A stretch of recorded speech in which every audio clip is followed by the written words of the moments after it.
All right, this week our vocabulary is going to be related to two key topics or two key terms. The first of them being audience, the second being purpose. Audience is going to be who you're writing to, and purpose is going to be the why of writing. Whenever you sit down with a pencil and paper or a computer in front of you because the teacher has given you an assignment to do related to your writing, you always want to consider your audience and purpose. Who are you writing to, and why are you writing? And if you have those two pieces or those two key foundations to your writing would be better for it. Let's go ahead and look at the first of those two key terms, the first of them being purpose. Your purpose is your reason for communicating with someone. So thinking, why am I writing this? It is partly because you were probably told to write it for an assignment, but there's going to be some background purpose to it. The next vocabulary terms are going to be different purposes for writing, so we'll take those down. Term number 2 is going to be to express ideas. One of the purposes of writing is to express yourself. You may need to express ideas, opinions. You may need to tell people your thoughts and plans with details. A lot of times you're just writing to express ideas. A very common form of writing is to inform someone. So think of informative writing or a research essay that you may have to write. Your purpose here is to inform or teach the reader about the topic.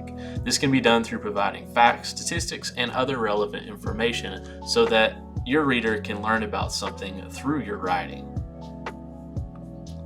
Term number 4 is to explain something. The purpose of your writing may be to explain or discuss something so that your audience can understand it. This is a little bit different than informative writing. Think of something more like a summary of a piece where you're just going over, the details that they need to know, but not getting super specific or writing a very long piece. Or maybe you're giving them step-by-step directions on how to do something kind of informally. That would be more like writing to explain. Your purpose may be writing to entertain an audience. It says the purpose of your writing may be just to entertain or to bring joy to your audience. This could be through humor, high interest writing, or a type of activity. What I probably mean about that with high interest writing is think of something like narrative writing or a story. If you're reading fiction, you're reading something that the author did to entertain the audience. The author made up a story hoping it would be interesting to entertain people.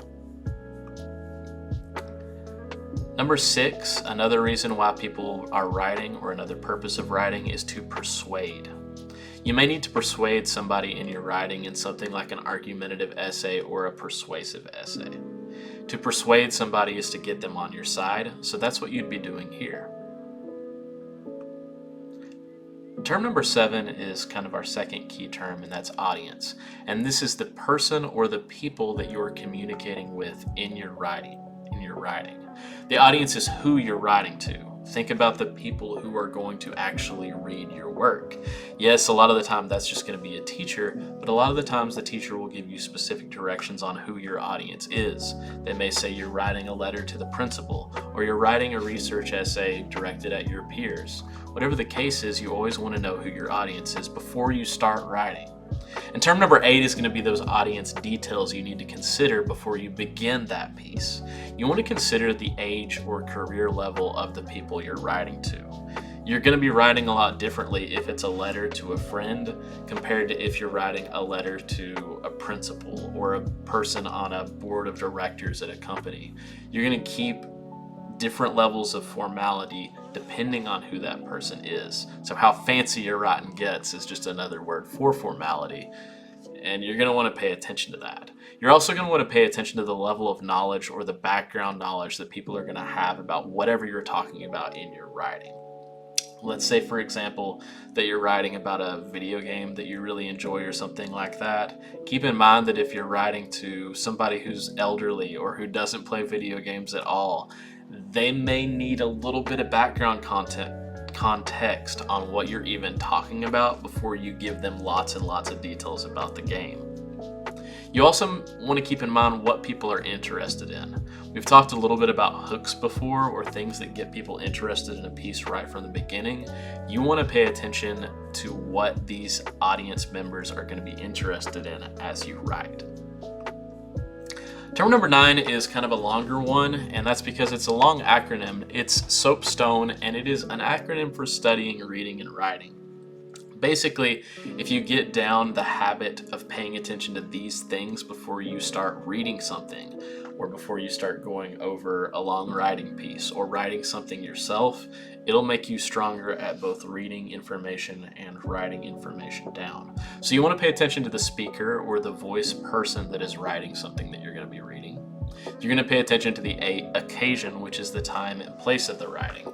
If something's written in the 1800s, it's going to be different than how it would be written today and contain different ways of expressing information. You're going to pay attention to the audience or the group that the writing is for, which we talked about a little bit before. You're going to pay attention to the purpose, the reason for the writing, which we've also talked about. You're going to pay attention to the subject, and this is just a short stem on what the writing is about. Can you quickly say that this piece is about how to do something, or what going to a place is going to be like on vacation? You need to have just a very brief way of telling me what the subject is about. And finally, the tone. What's the attitude of the writing? Is the tone sarcastic? Is it deadly serious? What's the author giving you with their tone in the writing? The final term is just one that you need to know in general, especially when analyzing any type of writing, and that is summary, or to summarize. A brief statement or restatement of main points, especially as a conclusion to a work, is a summary. You read something longer, you condense it into something smaller. That's a summary. Those are our 10 words and definitions for this week. Thank you for going over them with me, and have a good one.